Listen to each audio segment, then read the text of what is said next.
السلام علیکم۔ Horror stories کے نئے ایپیسوڈ میں آپ تمام سننے والوں کو خوش آمدید کہتا ہوں اور امید کرتا ہوں کہ آپ سب خیریت سے ہوں گے، ٹھیک ہوں گے۔ اور میں بذات خود حمزہ، مجھے بھی ہارر سٹوریز اور جنات کے واقعات بہت اچھے لگتے ہیں۔ یہ بچپن سے ہی مجھے بہت اچھے لگتے ہیں، اور خاص کر جب ہمارے کوئی بڑے ہم سے جنات کے واقعات ہمیں سناتے ہیں تو بڑھتے ہیں آج کے واقعات کی طرف۔ اور آج کا جو پہلا واقعہ ہے وہ ہم سے ایک بزرگ نے شیئر کیا،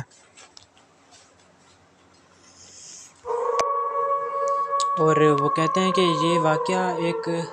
مولوی صاحب کے ساتھ پیش آیا تھا، اور مولوی صاحب نے ہی ہم سے یہ واقعہ بیان کیا۔ وہ کہتے ہیں کہ مولوی صاحب ایک بار کہ کراچی سے لاہور جا رہے تھے،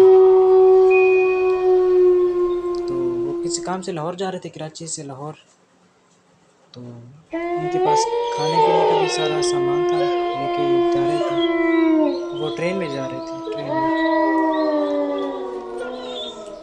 اور مولوی صاحب کے آگے ایک شخص بیٹھا تھا اگلی سیٹ پر، اور مولوی صاحب اسے بار بار وہ دیکھے جا رہے تھے اور گھورے جا رہے تھے بار بار کہ 4 سے 5 گھنٹے ہو گئے ہیں ہمارے اس سفر کو، ٹرین میں جو سفر کر رہے تھے، اور اس آدمی نے 4-5 گھنٹوں سے کچھ بھی نہیں کھایا اور اپنی سیٹ پر یہ ٹک کر بیٹھا ہے۔ اور وہ گھبرا گئے، انہوں نے یہ سمجھا کہ شاید یہ کوئی جنات میں سے ہو، اور وہ کہتے ہیں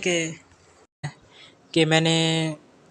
اس آدمی کی ایک بات جو ہے وہ نوٹ کی کہ یہ آدمی ہر گھنٹے بعد اپنی جو شہادت کی انگلی ہے اسے اپنے منہ میں لیتا تھا، اور کچھ دیر بعد منہ سے نکالتا تھا، اور ایسا لگتا تھا جیسے اس نے ناشتہ کر لیا ہو، کچھ کھا لیا ہو۔ اور جب ہماری جو ٹرین ہے وہ لاہور پہنچی، 8 سے 9 گھنٹے کا وہ سفر تھا، تو میں نے سوچا کہ اس آدمی سے میں سارا ماجرا میں پوچھتا ہوں کہ اس نے کچھ بھی نہیں کھایا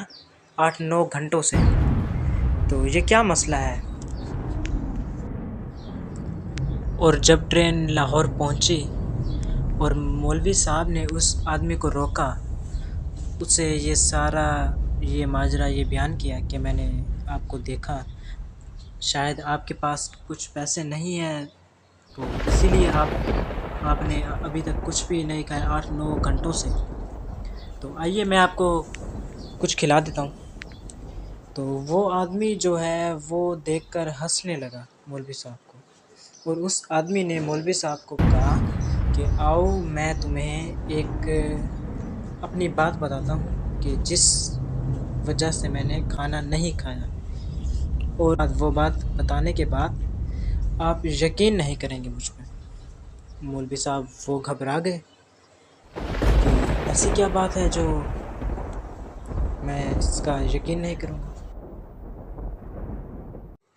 اور اس آدمی نے مولوی صاحب سے کہا کہ آئیے میں آپ کے سوال کا جواب آپ کو دیتا ہوں، آئیے میرے ساتھ۔ اور مولوی صاحب اس کے ساتھ گئے، تھوڑا آگے جا کر وہ ایک ہوٹل میں بیٹھے، ہوٹل پر، اور اس آدمی نے مولوی صاحب سے کہا کہ پہلے میں کفن چور ہوا کرتا تھا، ہر جنازے کے ساتھ میں جاتا تھا قبرستان، ہر جنازے کے ساتھ میں جاتا تھا قبرستان۔ اور ایک دن ایسا ہوا کہ ایک گھر میت ہوئی،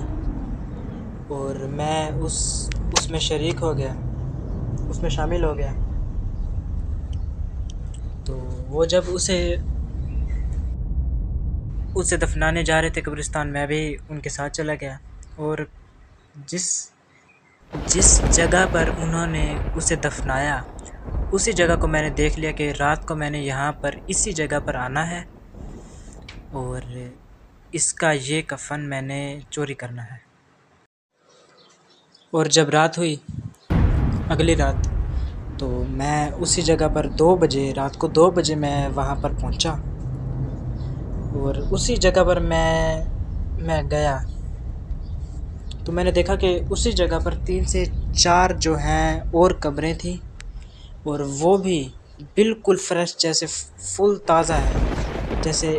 ابھی کوئی کسی کو جو ہے دفنا کر وہ گیا ہے۔ تو میں دیکھنے لگا کہ ان میں سے کون سی وہ قبر ہے جس کا میں نے کل کہا تھا کہ میں اسی قبر سے آ کر وہ کفن جو ہے میں چوری کر کے میں لے جاؤں گا کفن۔ اور پھر میں نے ان میں سے کسی ایک قبر کو جو ہے کھودنا شروع کر دیا، اور جب میں نے پوری وہ کھود لی قبر، تو مجھے اندر سے قرآن پاک کی تلاوت کی آواز سنائی دی۔ میں بہت ڈر گیا۔ اس کے بعد بہت زیادہ میں ڈر گیا، بہت زیادہ۔ اس قبر کے اندر بہت زیادہ خوشبو تھی، تو میں بہت زیادہ ڈر گیا۔ میں نے کہا کہ یہاں سے بھاگنا ہی اچھا ہے، شاید اللہ پاک مجھے کوئی بڑا عذاب نہ دے دے۔ تو میں نے وہاں سے بھاگنے کی جیسے ہی میں نے کوشش کی، تو اسی وقت میری جو شہادت کی انگلی ہے وہ اس کے کفن پر تھوڑی سی ٹچ ہو گئی، تو میں وہاں سے بھاگا، سیدھا اپنے گھر آیا، اور پوری رات مجھے نیند نہیں آئی۔ اور اس سے اگلے دن میں نے نماز وغیرہ پڑھنی شروع کی، اور اللہ پاک سے اپنے کیے کی جو ہے وہ معافی مانگنے لگا۔ اور میں نے یہ سوچ لیا تھا کہ اس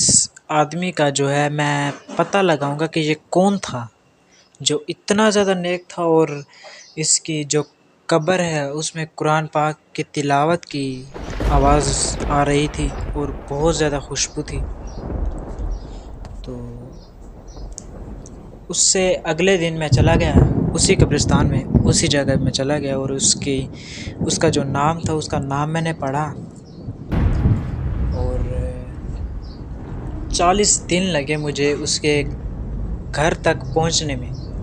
اور جب میں اس کے گھر گیا اور اس کی فیملی کو یہ سارا واقعہ میں نے یہ بیان کیا، تو ان سے پوچھا کہ ایسی کیا بات تھی، ایسے کیا کام وہ کرتے تھے جو اتنے زیادہ نیک تھے۔ تو اس کی بیوی نے کہا کہ وہ ہر وقت قرآن کی تلاوت کرتے تھے، اور اس کے بعد دعا مانگتے تھے کہ اللہ پاک مجھے اپنے قرآن پڑھنے کی، اس قرآن پڑھنے کی جو تلاوت ہے مجھے آخرت میں بھی اور قبر میں بھی مجھے اس کی تلاوت جو ہے وہ کرتا رہوں آخرت تک۔ اور جس دن میری یہ شہادت کی انگلی اس کے کفن کو جو لگی تھی، ٹچ ہوئی تھی، تو اسی دن سے میری اس انگلی سے بہت زیادہ خوشبو آتی تھی۔ اور ایک دن کیا ہوا کہ میں نے یہ اپنی انگلی، شہادت کی جو انگلی ہے، وہ اپنے منہ میں ڈالی، اور مجھے ایسا فیل ہوا، ایسا محسوس ہوا کہ جیسے میری بھوک پیاس سب مٹ رہی ہے۔ تو اسی دن سے لے کر آج تک میرے اسی انگلی سے، جو شہادت کی انگلی ہے، اسی میں سے مجھے جب بھی بھوک لگتی ہے تو میں اسے اپنے منہ میں ڈال لیتا ہوں، اور میری بھوک پیاس سب ختم ہو جاتی ہے۔ یہ تھی وہ سچی کہانی جو ایک بزرگ نے ہم سے شیئر کی، اور ہم نے آپ سے شیئر کی۔ امید ہے آپ کو کچھ سوچنے سمجھنے کا موقع ملا ہوگا۔ تو ملتے ہیں نئی کہانیوں میں، اور تب تک کے لیے خدا حافظ۔